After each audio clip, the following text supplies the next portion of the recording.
Hi, everybody. I'm David Mashin. I'm Dave, the real estate guy, and today we're on chapter 36 for our commercial real estate brokerage boot camp. Today we're going to talk about how you are a trusted advisor.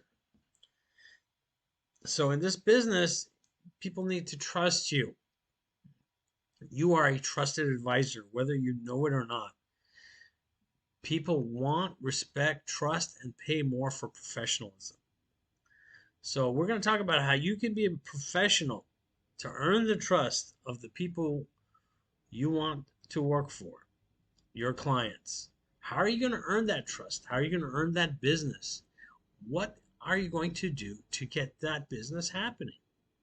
A lot of business. I've had that compliment so many times, and it wasn't like I was asking for it. But as I was talking to my clients, says, you know what? I like working with you because I feel I can trust you. And they're right because they can trust me. I have nothing but the best intentions, and my actions are the fiduciary and my responsibility for their best interests. It's not about my commission. It's about succeeding and accomplishing their goals, at which time I also get paid for. But ultimately, it's that fiduciary responsibility to become a trusted advisor as a real estate agent or broker. What makes an advisor? People trust in you. What builds trust? I would say, very simply, your profession is your career. People know when you take your profession seriously that it's your career. I can tell instantly when somebody is in real estate and it's just a fly by night thing to make an extra buck, or they can make a quick buck, or whatever it is they're doing. And you can tell instantly that they don't know anything about what they're talking about. On the opposite side, I can tell when somebody's very professional. They speak professionally, their knowledge is deep, they have a lot to offer, and I have a lot of respect for those people. So your clients will see that in you. Number two, you are with a respected company. So make sure you work within a company that's going to give you the tools and the people that you can work with to accomplish that success, to build that trust. If you don't have a track record, you can always use the track record of your company. That's how I did it. I used the track record of my company initially.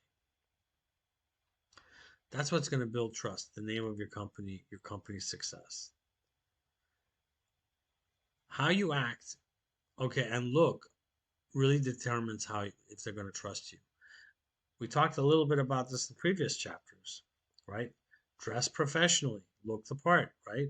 For men, it's with a coat and tie and dress shirt, slacks, dress shoes.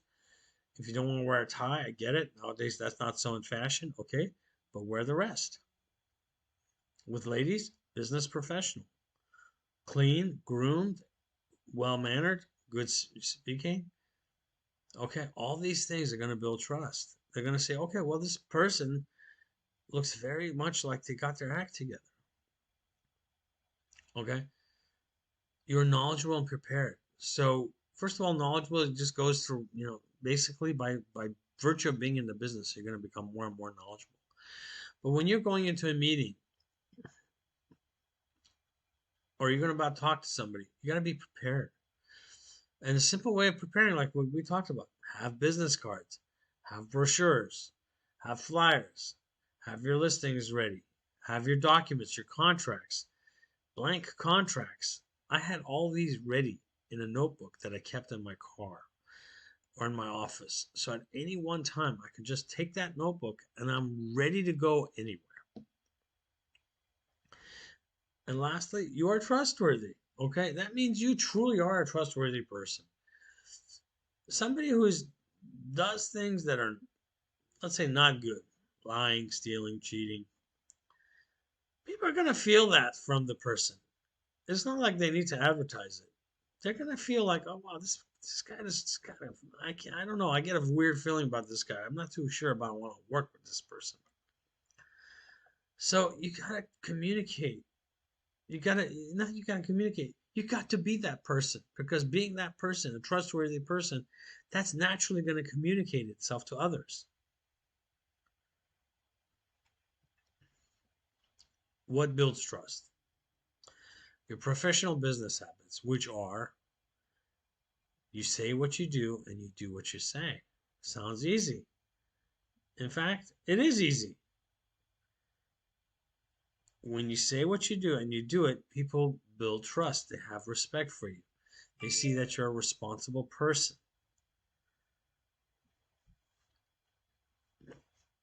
Number two, dress in business attire every workday, including Fridays.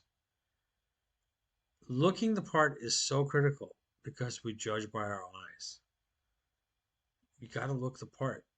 Return calls and emails within 24 hours. If you're responsive, people will believe that you are responsible. See how the two words are similar? Responsive and responsible. You're able to be responsive.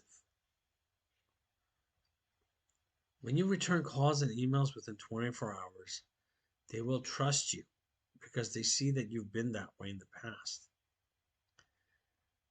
Another one is take the way you speak is professional, calm, and not slang and profane. The way you speak, speaks about you. This is somebody I can trust. What are they doing? What are they saying?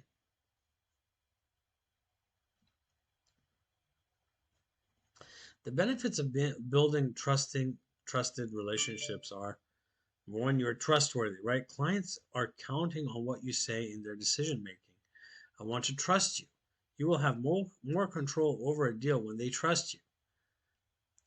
In fact, by being a real estate agent in the sale of their property, they're entrusting you to act on their behalf.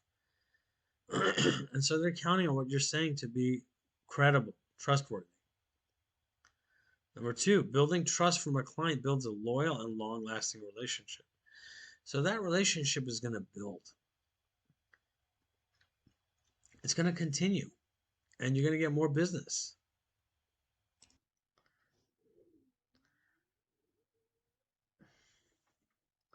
So, how do you become trustworthy? Like, right, last time I said the long cut is the shortcut. That means doing the right thing. There's no shortcuts. Shortcuts ultimately come out to take longer than the original way of just doing it the right way.